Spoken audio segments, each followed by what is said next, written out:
I think the model that works best for everyone is that Amazon gradually gets out of retail altogether on its own behalf. And then it just specializes in running the world's best e-commerce platform. I think everybody would be happy to give Amazon 15% of the take to do that. If Amazon could get out of the business of actually selling products, I think that would suit everybody best. You're listening to Economics, a Debutify podcast, your resource for one-of-a-kind insights into the world of e-commerce and business in the modern age. This is Joseph. I'll be presenting a wealth of industry knowledge from interviews with successful business people and our own state-of-the-art research. Your time is valuable, so let's go. Dr. Gaster, aka Robin, it is great to have you here in Economics. Thank you for being here. This is one of the episodes that where your people reached out to my people. And that's always a blast. It really does mean a lot to get the intake as well as the outtake. So I appreciate having you here. How you doing today? How you feeling? I'm doing great. I'm in the beautiful Hudson Valley, and I'm visiting some friends, and so this is a wonderful day. Lovely. Yeah, it's finally beautiful here too. Here in Canada, it's still windy, but we'll take whatever we can get at this point. Yeah. That's right. Excellent. So I know what you're up to because I have the distinct privilege of being able to do research and be informed. But to our audience, we got to tell them a little about yourself. So what do you do and what are you up to these days? So what I've done for the last 30, 40 years really is look at problems at the intersection of data, politics, and economics. And mostly this is to do with programs aimed at improving and accelerating innovation. And that's the sort of the application of new solutions to problems. And as part of that, I have done a lot of work on program evaluation, trying to figure out what works and what doesn't work. So that's sort of my training, is to look at things and say, okay, well, what's working and what's not working? And because I'm interested in the broader economy, I've done work that points to sort of key areas and concerns. So I've done work recently on how to scale innovation, how you get from a startup to a big company, and how places like Sacramento and other regions can do things like that, can help. And I'm also very interested in the transformation of the labor market. I think we're going through a profound transformation. I wrote a book, which took me to Amazon, actually. I wrote a book about the gig economy, and I was not happy with it, so I didn't publish it. But I spent a year or two really thinking hard about what's happening in terms of the destabilization of our lives and our jobs, and how that has pluses and minuses, a lot of minuses that we don't pay much attention to. So those are the sort of areas that I like to think about. So before we jump into the real meat of this, I was participatory in the gig economy for quite some time. What I found was I'd done a number of sales jobs, some other laborish jobs too. One of my early jobs was a grocery boy. Before that was a referee for a game called Whirly-Ball. It's like lacrosse and bumper cars. Pretty dope if people want to look it up. Yeah. And so sometimes I was good at the job, but I would lose it. I rubbed the district manager the wrong way, just once, and then it set off a chain reaction. There were times where I was bad at the job, and I was not a good fit, and so I left on my own accord. Times that this one job I had. It was this little kiosk in one of our mid-tier malls in Toronto, and we would pour hot wax into these lip balm containers and sell lip balm to people. Pretty cool business idea, but I was not the right fit because I was a male. Yeah, And it wasn't until the gig economy that I actually felt like I had a little bit more agency and autonomy. And it actually reshaped a lot of my own view of economics. I think prior to being a freelancer and trying to make my own way, I actually felt bad about taking money even from other companies, or even taking the idea of taking money from people, because in my 20-year-old mindset, I always viewed that because so much money is siphoning upwards to an elite class, the idea of taking money from my fellow plebeian was a little hard to reconcile. So it wasn't until I started doing editing and producing for people, and I felt like I have control here because I'm trying to provide as much value as I can. So yes, I am taking money from my fellow peasants. At least I'm giving them the best offer that I can possibly do. Right. And it has, I would say, it's certainly paying off at this point. So I don't know. This is a chance to kind of like unload a little bit on that. And I know this is the book that didn't come out, so we'll talk to the book that is on its way out. We'll get to that, but that's okay. Yeah. I guess this thing that I'm wondering is like, what was, I guess, the catalyst or like the motivating factor, or what were some like the key things that stuck out about the gig economy that you felt were worthy of your attention and time? I have a long history in the politics of labor and labor economics. I wrote my PhD on white collar unions in England and why they became militant at a particular time. Long time they've been very gentlemanly organizations, and they became militant, and I wanted to understand why. So I have this long background. So when I saw the gig economy emerging, I brought some of that to the table. And to me, the gig economy is a classic sort of light side, dark side proposition that, as you say, it gives people agency. And, having been a miserably bad employee many times in my own career, and having decided to found my own company in 1991, I'm very aware of the downsides of being an employee, and the benefits of independence. That said, it's not the same for you with a set of skills and capabilities and a growing track record, and some dude riding an Uber. It's, there's just, to stick them all into the gig economy is a mistake. Part of the gig economy, the freelance economy, is, I think, pretty good. You can make your way there. It's not easy. If you were living in a country which had universal health care, it would be much easier. So maybe it will drive us to revisit what we expect employers to do. I think that's quite likely. But that's only a part of the gig economy. And the rest of the gig economy is really exploitative. On Mechanical Turk, people are earning $2 an hour. And if you look at an Uber driver, their headline rate may be $20 an hour or $22 an hour. But the analysis I've seen says, well, their net pay is 10, and it can be lower than that.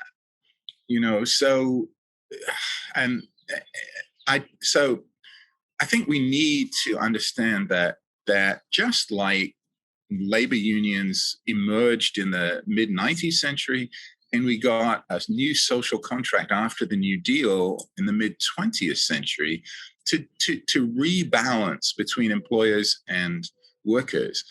We need that same kind of digital New Deal, if you like, to rebalance between the platforms and the low-end gig workers. You can take care of yourself, but there are many people with no skills or minimal skills who are at a huge disadvantage. All that employment legislation was protection for those kinds of people in a world where fundamentally employers are powerful and they are not. And we need to redo that deal so that it protects gig workers as well. Okay. Well, I'd like to offer one, I don't know if it's like a full-on solution, but one element of it, which I think would actually ease a lot of the burden here, is that, and then we'll move on to the crux of this, which is that, for instance, one of the positions that I had was at a home sense, and while there's not much to really be proud of to put on my resume, it's mostly just labor. There are still soft skills that emerge in how a person deals with customers, in their in their demeanor, that maybe they're efficient. Maybe somebody is just like amazing at putting up rugs. So skills can manifest in different ways. But what I found was the most unfortunate part about all of it wasn't whether or not I was on like an insurance plan or health plan, it was the lack of tipping, the lack of gratuity. We would carry things out to the cars, and we were instructed to refuse tips. So even though we could actually turn this into a more equitable living wage for ourselves due to our own quality of work, the company was actually disallowing this. And I find that very difficult to reconcile, because I think there are certain positions or industries that live and die off gratuity in the service industry, especially. And it helps make these industries viable, so that people who are running these companies, they have all these expenses they need to incur. Many times that they're purchasing things at a loss. You get to food. Right. They can't even sell all the food in a day. It goes in the trash. They can't give it away, because then it's a liability, right? If somebody gets sick, they get sued. So it survives off gratuity. So that's one little thing that I really think people need to be more lenient on, is like, no matter what the job is, if you can see from the from the platform's point of view, the gig employer's point of view, all gratuities do is add to the cost of the service and hence reduce demand for it, right? So it's like getting grocery delivered. It costs $100, but then there's some hidden delivery fee. That's another $10, and now you feel, well, now I got to add $15-20 for a tip, and now you're thinking, well, maybe I just go pick it up. So I'm not defending it, I'm explaining it. I agree with you completely, but I would rather say, well, let's make, I think the, fight for 15 is the right way to go, and that it should apply, especially in the gig economy. Even though they're not employees in the traditional sense, I think we have to find a way to apply existing labor law to some aspects of the gig economy. And if it turns out that these platforms are not viable if these protections are in place, well, too bad. That's been true in employment for a long time. If you can't make money paying people minimum wage, you don't have a business. Okay, fair enough. You don't have a business. Go do something else.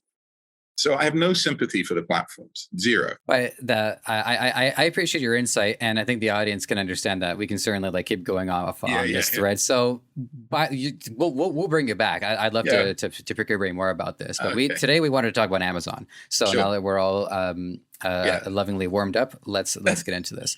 So before we talk about Amazon, so we have talked to other people on this show who are experts within Amazon. They understand how it works, and they know how to guide sellers so that they can make the most out of it. And I've said this in the past about our show, is that when we face information that perhaps contests or conflicts with prior information we've collected, our job is to run at it head first.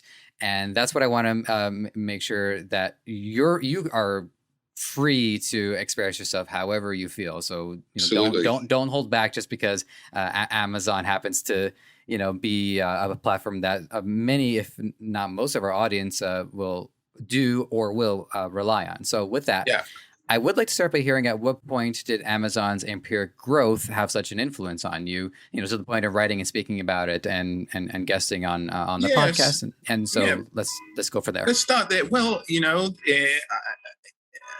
it grew directly out of the gig economy. Sorry about the car, but no worries. It grew directly out of the gig economy because I had people delivering stuff from Amazon to me. And I had started talking to them. And they told me that they were gig workers, and that Amazon was really essentially building a gig workforce to do delivery, a huge gig workforce. And I thought, well, this is interesting. I've been watching, reading about Amazon a bit. And so I started digging into Amazon, trying to understand, okay, so what's going on here? Is this just gig workers? No, surely not. So then I visited one of their, I call them factories, but warehouses. If you haven't been and your audience hasn't been to a warehouse, you absolutely should go. I have a favorite quotation from William Gibson, a Toronto author, right? And a Vancouver author, right? He said, the future is all around us. It's just unevenly distributed. And Amazon is where it's distributed. you can go to those warehouses and you can see the future. And it has its functional and its dysfunctional elements. And so what drew me to Amazon was trying to understand, first of all, just sort of how it works. But then I really got interested in its uniqueness. It is such a strange entity. 25 years ago, only 25 years ago, it was founded after I founded my consulting business. 25 years ago, it was a tiny bookstore, online bookstore. It was nothing. It wasn't even a pinprick on the backside of publishing. And now it's a $400 billion entity, which affects pretty much every person in America, directly or indirectly, which grew by $100 billion last year. It's astounding. Amazon hired 300,000 people last year. Now, you imagine what it's like to hire one person. Amazon has 6 million sellers on its platform. Its catalog has 500 million items in it. For comparison, Walmart carries 100,000. So what the hell happened? Well, the first guest that we had, who's an Amazon expert, Steve Pope, he said, which, by the way, I can hook you up with all these Amazon people if you want to take it to them. And he said, Amazon is half the U.S. economy. Or he said a U.S. economy, or he might have said world economy. This is all nonsense. Sorry. Amazon is about 30 to 40% of the e-commerce in the U.S. You just look at U.S., it's about 40% of e-commerce. Okay. And e-commerce it's possible itself, that he said that and it's just me screwing it up. So I don't want to put it on him. Yeah. E-commerce itself, even after the pandemic, is only 15 to 16% of retail.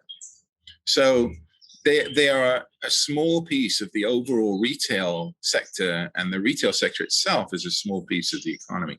So they appear massive because they impinge on us so often, and we see them. They're very, very visible. But then, even though they're growing extremely fast and will be bigger than Walmart soon, and will be the biggest employer in the U.S. soon, they're not that dominant. I mean, even I wouldn't claim that. No. But the rate of growth is extraordinary. It's 25% a year, and it might be less this year because the pandemic bump will ease off, but they're growing. Yeah, I mean, I don't see that. So you have the bump, and I don't think it's going to go back to the point that it was in 2019, because more people have become accustomed to the convenience of it. And so now the floor will have been raised from where it was in 2019, but I can also see not the ceiling that it would have been established at in 2020 and now a third of 2021 at this point. It's useful to think in sort of 10-year cycles. So, I asked myself two questions in the book, really, so far as growth is concerned. What is the rate of growth of e-commerce going to be generally? And historically, it's been between 1 and 2 percentage points annually. So I'm thinking it is now entering the acceleration phase for new technologies. People are getting more and more used to it. It's about to grow faster. But it would be surprising if in 10 years it hasn't added 20 percentage points to its current status. So then a third of the retail market will be online. And the second question is Amazon's share of retail going to grow or decline, of e-commerce going to grow or decline? I think it's more likely to grow than decline. Amazon is pretty ruthlessly using its pricing power to eat more and more of the electronic marketplace, and using its pricing power in ways which I think are probably illegal. But whether Amazon ever gets nailed for that is another question entirely. We can come to that another time. But the growth path into the future is one where Amazon at least doubles and probably triples in size over the next 10 years. That's a fairly scary proposition to me. It implies a concentration of power, and at the current status, not much responsibility. Mm-hmm. It's funny because you said electronics, and one of the issues with anybody, say, even in my position, just with a fledgling e-commerce store that is not even live because I'm on the Shopify work on your store until you're ready to go plan, is that electronics are a massive liability. So if somebody were to ship one out, it could break on the way there. And so, yeah, it's a brief point, but I think it's worth mentioning is the larger a company like Amazon, the more advantage they have in an area like that, because they, assuming that the electronic is damaged or defective, which is an issue to face in that particular industry, Amazon can absorb the blow of that, whereas it would put a small Shopify or even a dropshipper, it would put them out of business. Compared to something like jewelry, which in addition to having high margins, there is a little bit more of an expectation that this is fragile. I got to be careful with this. So shipping is my problem, but once they get it, it's their problem. So, Amazon is making it clear that it is looking for or hoping for and working for an all FBA world, right? It wants to simplify its life and wants basically everybody to ship through Amazon. It's making it harder and harder to not ship through Amazon. It's making it easier to just go the FBA route.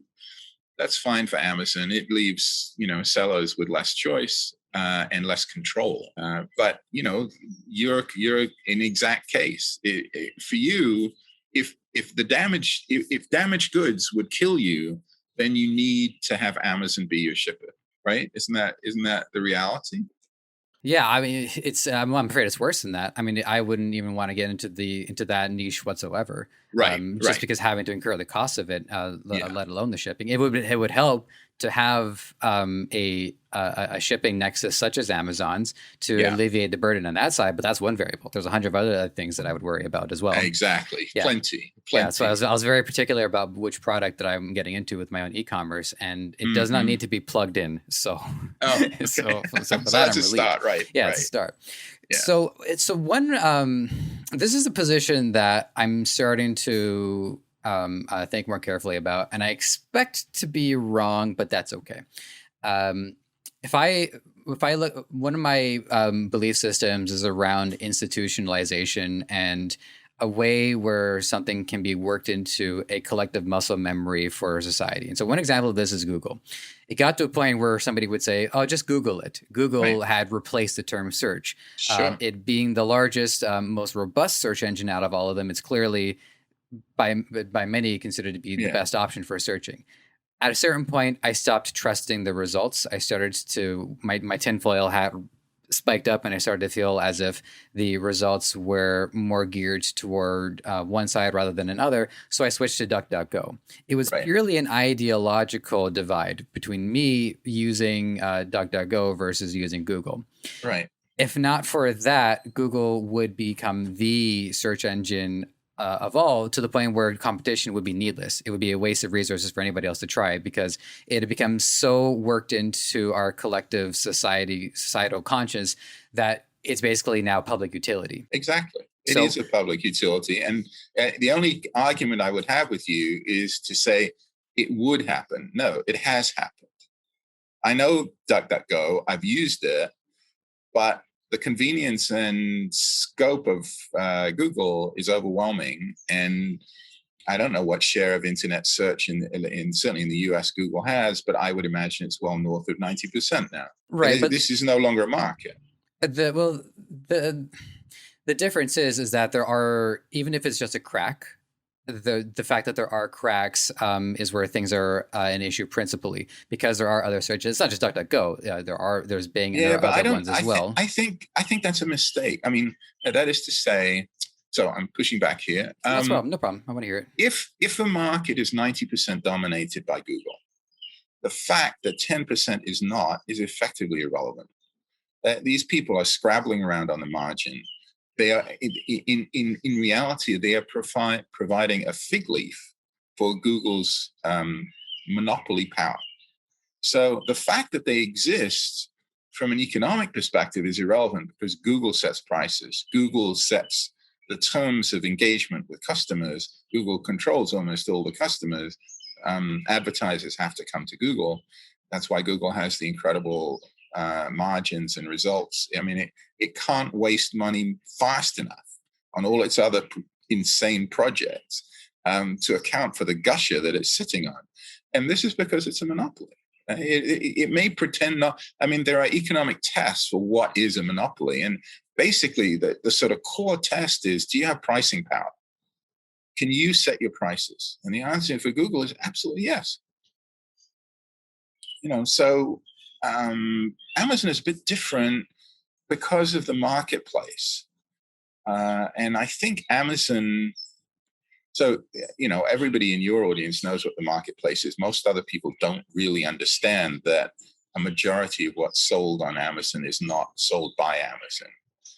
And most people really don't understand that Amazon loses an absolute ton of money on its own e-commerce, which it makes up from other sources, including marketplace vendors. This is not really sustainable, and it seems to me inevitable that Amazon will move quite quickly towards being a marketplace dominant entity. That is, the marketplace will become more important, and Amazon's 1P business will become less important. That's been happening for 20 years. It's going to accelerate. Has to. So there, the monopoly is a different kind of monopoly. Amazon has a monopoly over retail platforms. So if you want to sell something, you got to sell on Amazon. You don't really have much choice. Right. So what we have, so the reason why I was making that the institutionalization relation is because, like you're saying, the majority of sellers are independents who are using the platform, and this can be a good thing. The reason why I don't see it as a good thing right now is because, from my understanding, is that brands don't really get to have that much presence. So even if I order something and I still to this day can't remember the brand name of my bed, but I know it's not an Amazon brand. And so it seems to me that Amazon is restricting people's ability to grow their brand and have that kind of presence on it. As long as they're on Amazon, the only brand that matters is Amazon, regardless of what the seller is doing. And therefore, they're forced to deal with things on a price basis rather than a story basis. So I think you're absolutely on the money here. I have a chapter in my book about brands, and I think Amazon is fundamentally the anti-brand. It's not that Amazon's own brands, Amazon Basics and things like that, they are not real brands. What is a real brand? It's a brand where you create an emotional connection to your customer so that the customer is more likely to seek out your product or to pay a premium for it, right? That's the point of brands. But on Amazon, everything is driven by search. There is no brand. I think this notion, Amazon has been very clever in persuading brands to pay for storefronts and for video upgrades and whatnot, all in the name of creating their own brand on Amazon. I think this is total bullshit. I don't think anybody searches on Amazon for a brand. They search for headphones or underwear. They don't search for Hanes. They may search for Hanes. I mean, it's possible. About 30% of searches are branded searches. So it's not, entirely impossible. All the work that brands do off Amazon leaks into the platform. So there's a lot of advertising on TV and on radio about particular brands. That's what it's all about. And that leaks into searches on Amazon. That's fine. But in terms of what actually goes on the platform, it's all about discovery through search, not discovery through brands. And so if you want to have a brand, you have to have your brand off Amazon. You may need to use Amazon to sell because that's where all the customers are. We can talk about the importance of Prime in a little bit. But if you want to actually build a connection to those customers, you can't do it through Prime, through Amazon. I agree completely. And some have tried too. Like going back to my mattress example is, we had received a slip. There was a brand name in there, but right? Because there wasn't their marketing has to start a lot sooner. Marketing has to start before the purchase is made. People want to agree to the mission first, oftentimes before they agree to support the mission. So by the time I had received it, I'm in the middle of like 100 other things. I'm just not mentally investing any time into it. Right, and you make a good point there, because the other thing is, how many mattresses is you going to buy? You're just going to buy one, right? And the next time you buy a mattress is 10 years from now. So any little slip that they might give you after you buy is entirely useless, right? It's not, as you pointed out, you have to get to the customer before they buy. And on Amazon, that's all about features and price. Yeah, although and reviews. Sub tangent, but this one was a piece of crap. We just needed something to have, so we didn't sleep on the floor. Okay, so the next one we get though will be a branded mattress, because we've done our research and we know who's been marketing to us, and we've seen we've seen advertisements. Right. I listen to a lot of podcasts too. Mattresses and podcasts, they're bedfellows. Pardon the expression. That's right. Yeah. Though. It will be interesting to see, because one can imagine. So there's all that marketing going on from all these brands, right? But there are some Amazon native mattress brands, and their gig is that they offer all the same features, as good quality, thousands and thousands of reviews, and lower prices. So you'll have that choice to make when you get your next mattress. You're going to compare the mattress you heard about offline with the mattress you see online in the search box, because they pay for sponsored ads that will present themselves to you. You'll have to decide whether you're going to pay more money so that people can send you TV ads. Mm-hmm. One of my greatest fears is always like, running out of questions in the middle of an interview. But this is like the opposite of it, where I have such an abundance of things to talk about that I'm actually having a hard time like figuring out exactly how I want to transition this. So let's go with we briefly mentioned like the 10-year overchin window, but I want to get a very clear picture of like, so it's 10 years, it's 2031. Yeah. Where do you? Okay, so give me your worst case scenario. Give me your ideal case scenario. What would you like to see happen in a way that's as fair and as equitable to as many people as it can? Look, I think Amazon is a brilliant company. I think they are unique. I think they built a unique culture that, with some modest modifications, could be good for everyone. Amazon's culture is customer obsessed, by their own admission. They talk about it as a religious mission. It's like joining the Jesuits or the Marines, right? You have to commit. I mean, I've worked for large companies. You probably work for large companies. And what they want is compliance, right? They want you to go along with the mission or whatever they pretend the mission is. I mean, company mission statements are pretty much bullshit. But, they want you to go along. Amazon has no interest in that. They want belief. They want commitment. They want you to be in the trenches fighting with them, pretending that it's a startup. That's the culture. And so the problem with that kind of culture is that it has no interest in or even recognition of collateral damage, right? I have this sort of metaphor or image of Amazon originally as this little pipe laying company that used to put fiber optic pipes down the middle of the street. And that was fine. It was great. And it made its pipes and people were happy because they got fiber optic cable and whatever. And gradually it's gotten bigger and bigger and bigger. And this machine is now huge. And it's just plowing down the middle of Main Street, and it's running over old ladies and kicking kids out of prams, knocking cars out of the way, knocking buildings over. And it's getting bigger and bigger as it does this. And so what was tolerable as a small company is no longer tolerable. And Amazon has 1.2 million employees. It's no longer a small, scrappy startup. And to pretend that the only thing that matters is the customer is really wrong. They have responsibilities to other stakeholders now, to their employees, to the communities they serve. And they, in a certain way, they have a responsibility to the customer beyond conditioning them to expect their package next day, right? And, Amazon touches everything now. I have a piece in the book about just how many different ways they touch Baltimore. And it's extraordinary. It's all over the place through AWS, through their packing, their warehouses, through their outreach into the community. I mean, it's incredible. So what we need, and so that's one thing. And the second thing is Amazon is fundamentally secretive. They take normal corporate secrecy to the extreme. And in doing so, I think they reveal the flaws in secrecy. This dates back to the 16th century, to the foundation of corporations, the East India Company, royal charters, and the like. And the idea was these people needed to be private so that they could create markets. And I think that our notion that everything corporations should do should be private is just out of date. We personally are not private anymore. Our digital overlords know everything about us. We are walking naked across the digital plane.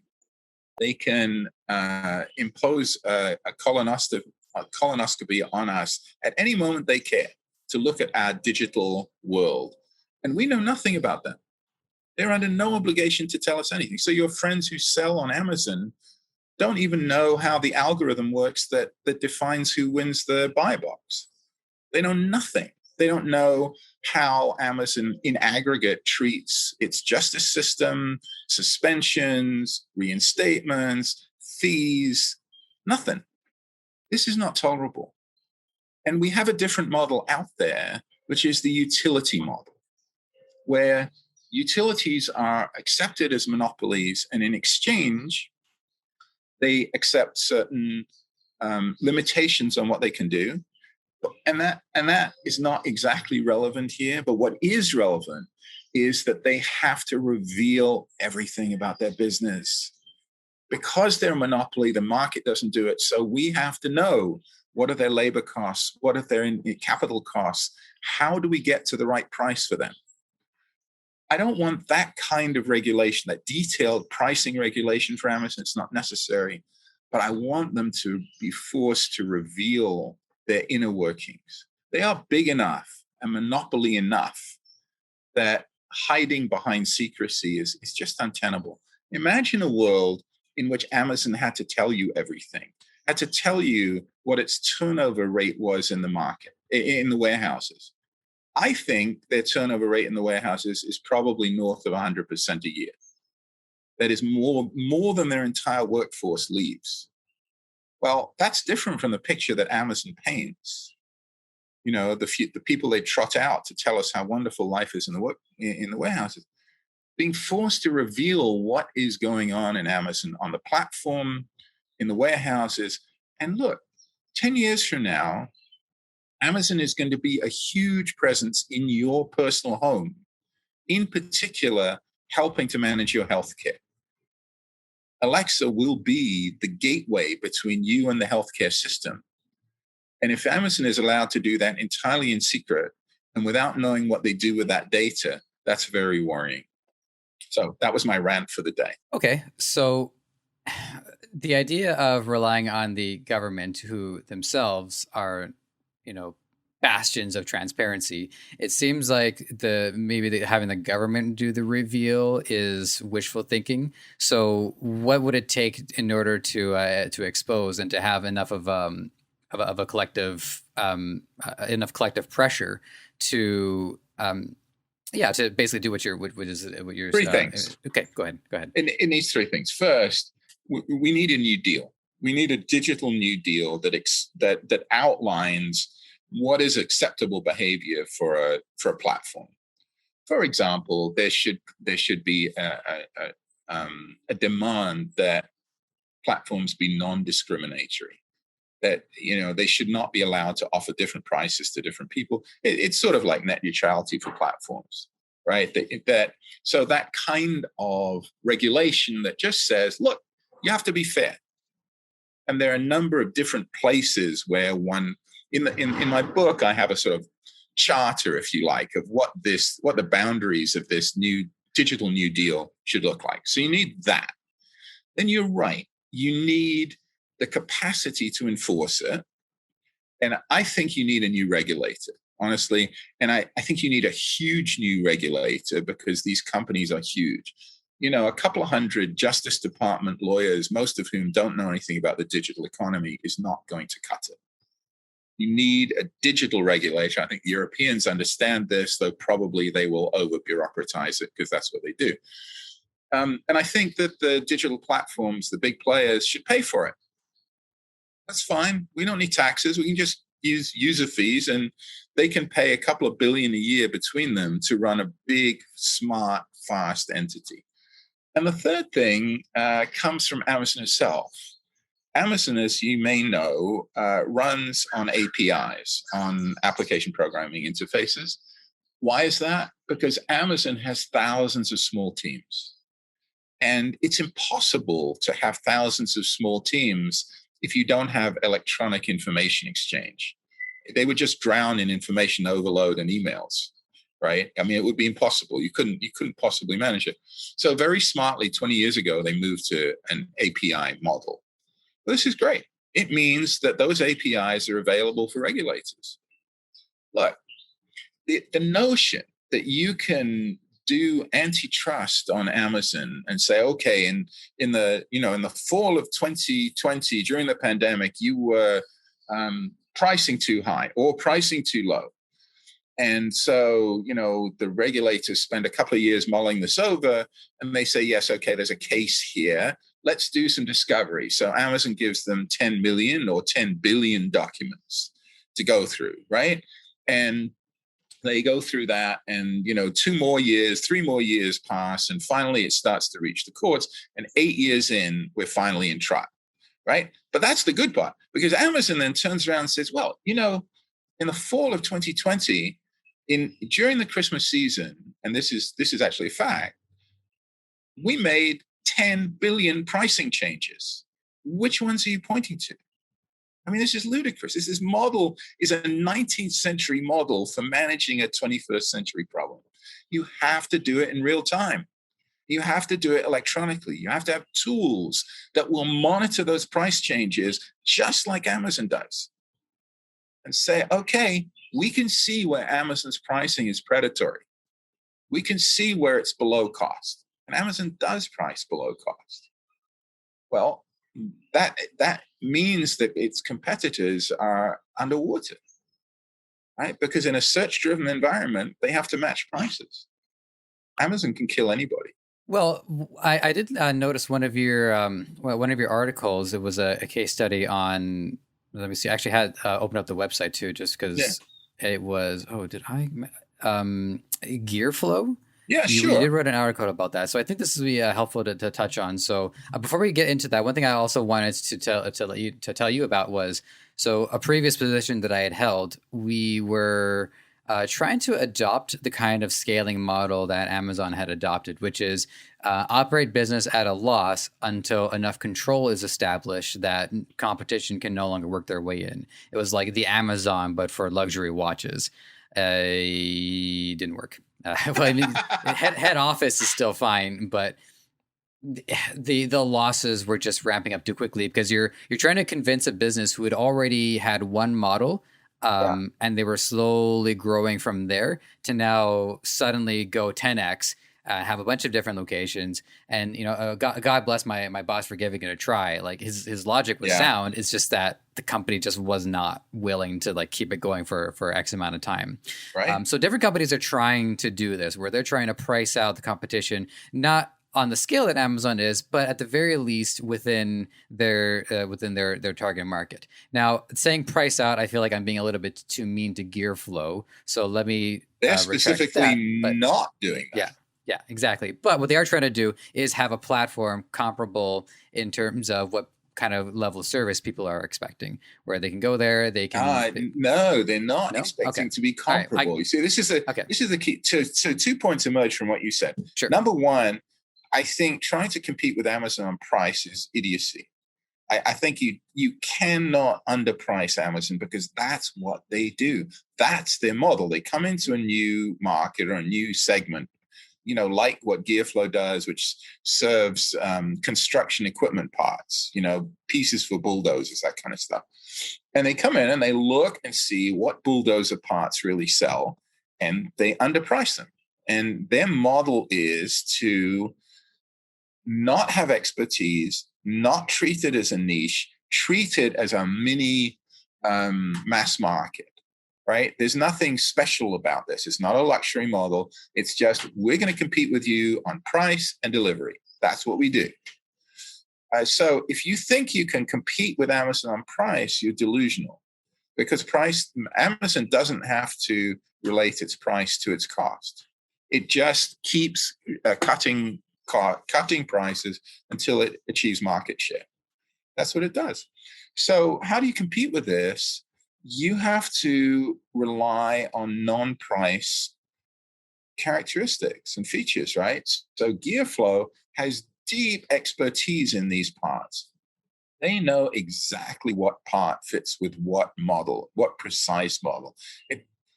If you go on Amazon, what you get is the page, right? You get the detail page of the product, and it tells you a bit.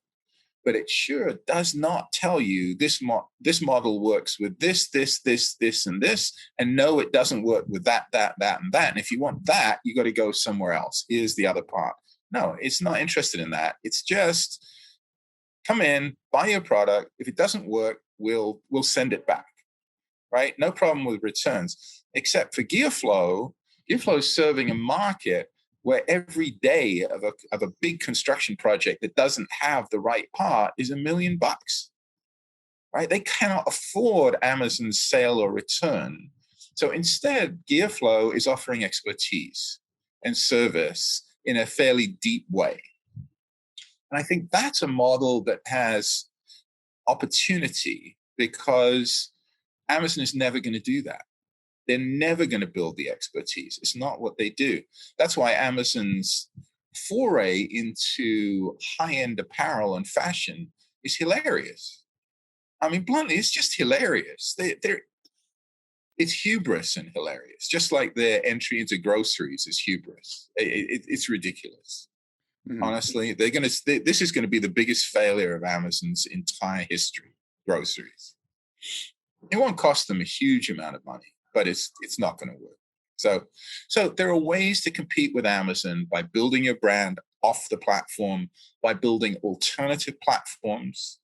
I have a piece coming out about how Rockwell and other manufacturing automation companies need to get together to share information so that they can prepare for the transition to a digital world. Right now, you have these manufacturing companies that have monitoring equipment, and they stick it on a machine. It monitors stuff. It's not connected. The data isn't connected. Amazon's is, and they're now entering that market, and it will be much better because they have more data. So you better prepare, but not by trying to underprice Amazon. It's just futile. Well, I mean, it seems like the only viable option is to, I'm not going to say overprice, but by increasing the prices, and then within that, people understand that what they're paying for is the service. It is the expertise. It is the quality. And people will be happy to do that. Professional people, business people know that lowest price isn't in the end the lowest cost, right? That there are other costs associated with getting things wrong and making sure you have the right expertise on a job. So I do think there are opportunities there, but the Amazon model is extremely difficult to address. I'm sure people on your platform, who are small sellers, find this on all the time, though they also find that Amazon is not unbeatable on its own platform, because, bluntly, managing 20 million supply chains is really, really difficult, and they're not that good at it. So there are opportunities you can find, and Chinese sellers certainly seem to have found that. I mean, there are an awful lot of Chinese manufacturers on Amazon's platform. Well, I've got you for another 10 minutes. And so I also wanted to make sure that we touched on Amazon Prime, because we did say we were going to get to that. Yeah. So I want to make sure I got the statistic right. I found this pretty shocking, that 82% of U.S. households are Amazon Prime members. Did I get that right? Actually, I think it's more than that now. Okay, In great. fact, the latest estimate that I saw, which was hilarious, I cannot decide whether to just not believe any of it or think, yeah, well, maybe it's true. There are 125 million US households, according to the census, about 125 million. And the last estimate that I saw said that there are 140 million US Prime members, right? So there's more than one per household, which I suppose is possible because there are an increasing number of young people who obviously have Amazon Prime and who are roommates, housemates. So one Right. can imagine amongst millennials, that number is quite high. I mean, there are multiple Amazon households. But it's staggering to think that this club has become absolutely ubiquitous across America. It's staggering. And it is absolutely Amazon's customer super glue, right? Once you have Prime, that basically guarantees that the first place you look is Amazon. And I think Walmart's effort to build a competitor is doomed. It's really mainly an effort to retain its existing customers and to make a bit of extra money out of it. It's not a competitor. There's no way that horse is gone. The door is bolted. It's over. Mm-hmm. And that gives Amazon an unbeatable advantage in e-commerce in the US. They have all the customers, and whatever your your platform people may bitch and moan about Amazon, there's nowhere else to go. You know, I talked to a number who said we tried Walmart Plus. We would love to be on Walmart Plus and the new Target platform and whatever. It's not where the customers are. You can't avoid Amazon. So Prime is absolutely the super glue that holds together the whole retail side, and it's brilliant. I mean, who would have thought you could sell shoes by getting Golden Globes? What a brilliant idea! And they keep adding to it. It's like that dude who shows up at his girl's place in the middle of the night with more flowers, obsessively serving to try and make sure that they don't even think about going somewhere else. That's Amazon, you know, and they treat their customers brilliantly. Brilliantly. Mm-hmm. Why would you leave Amazon really realistic? Just as a consumer, they give you faster and faster shipping. They make sure that the prices on their platform, if not the lowest possible price, are low enough. Not worth going to look somewhere else unless it's a big purchase. It's just not worth it. And trustworthy. Customer service matters. Mm-hmm. So why would a customer go anywhere else? I mean, tell me. I'm Yeah. all ears. I don't Yeah. see it. Well, okay. So last Black Friday, I was when we decided we were going to get our TV for our apartment, and I Mm-hmm. said I'm not going to buy this on Amazon. I have got to support somebody else. I Right. just gotta. So I ordered a TV from Canada Computers, and not to end on a rather bleak point, so close to our wrap up here, but Canada Computers is a fine company. They've been around for a while, and a lot of their similar to Gearflow, a lot of their business comes from the expertise of the people who shop with them. They're looking for Right. specific computer parts. They need specific computer expertise, and so that's what helps them stay relevant. Sure. So that's them, but they're not exactly like mom and pop. They're still a Yeah. nationwide chain. Mm-hmm. So the depressing thought about this is, I mean, you have a number of businesses who have either shut down completely or are at reduced capacity, reduced Yeah. operation because of the pandemic, whereas Amazon is was continuously gaining revenue out of that, which again, tinfoil hat, completely Yeah. upright due to that. Mm-hmm. It can be very depressing to think, well, I'm going to support a mom and pop business, but am I just giving them some water while they drown? So thankfully, one of the things that I take great pride in doing this show and trying to reach out to other people and to build my own nexus of understanding is that e-commerce, building a brand is the seed. it is the beginning of this. It is having a mission, not just Mm-hmm. for selling a product, but really believing in the objective of the product. And I can say with certainty that it took me a while. It took me about like 8 months before I started my own brand, having started this show, because I can't do anything quickly, except talk apparently. But I really mean it when I sell, and that helps keep me in the right state of mind, which is I believe in my mission, and if that makes it difficult to turn a profit right away, that's fine. My mission isn't going; it doesn't suddenly become irrelevant because I wasn't able to sell enough drawers. Right. What I believe in, I would have to lose on the psychological level before I give up on my brand. Maybe my product doesn't work. That's okay. Yeah. I can do affiliate marketing. I can talk about other products. I can do promotion while I generate my own authority. So it comes down to that, is like, do you believe in your fellow human being, and do you want to support someone who's really trying to make a significant difference? And right, we all have to make a little bit of extra sacrifices on our own too. We also have to be willing to wait 2 weeks sometimes to receive something. We have to understand that convenience it will always come at a cost in one way, and even if it doesn't cost us, it costs somebody. I know that I knew this going into the conversation. I know the conditions that people endure when they work there, which is why I can never see myself working there, even if the sky is falling and I lose everything else. It's just unconscionable. So to me, Amazon is the last resort. If I can't get it anywhere else, but I still need it, I go to Amazon. Right.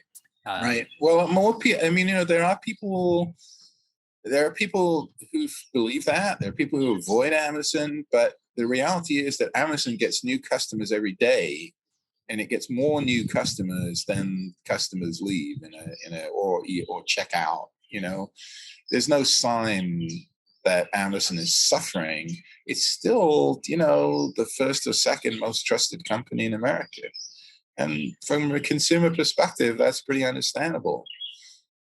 So, I think the model that works best for everyone is that Amazon gradually gets out of retail altogether on its own behalf, and then it just specializes in running the world's best e-commerce platform.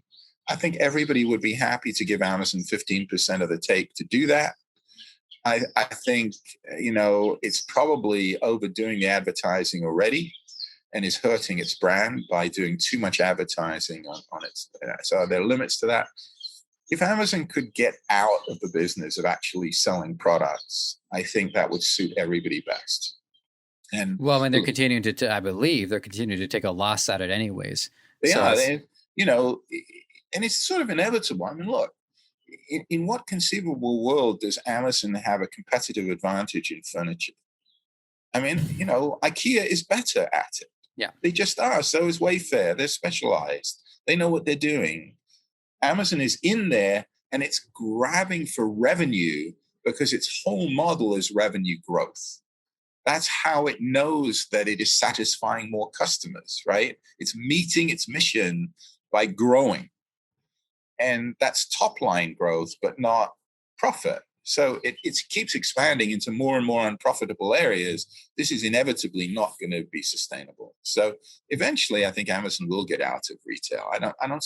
Why would you be in retail when you can own the platform, have no inventory risk, no inventory cost, make more profit, and have far less grief from all the regulators? I mean, it's a no-brainer. It's just that their own history is against it, and eventually they'll have to overcome that. Well, with that, I think I'm gonna have to let you go. But I certainly learned a lot. Gave me a lot to think about, and I look forward to revisiting this conversation. It is, yeah.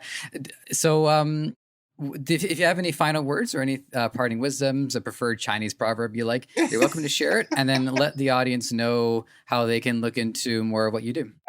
So I think, all of us use Amazon, and to some degree, all of us need to understand a bit about the costs and benefits for everybody, not just for yourself. So I encourage people to just sort of dig in a little bit and understand a bit more about Amazon and the online economy. They can find me at robingaster.com. I encourage them to buy the book and learn a lot more about Amazon than they probably want to learn. And to sort of consider the reality that we're living in an increasingly digital world, and we don't have digital rules of the road. So that's what I would leave you with. What are those rules? Well, with that, to our audience, I don't have to hope. I know you've been given a lot to think about today. So let us know if you have anything that you want to follow us up with. You can email podcast@debutify.com. And to my illustrious guest, Dr. Robin Gaster, it is fun to call somebody a doctor. Not gonna lie, it does feel good to call somebody a doctor.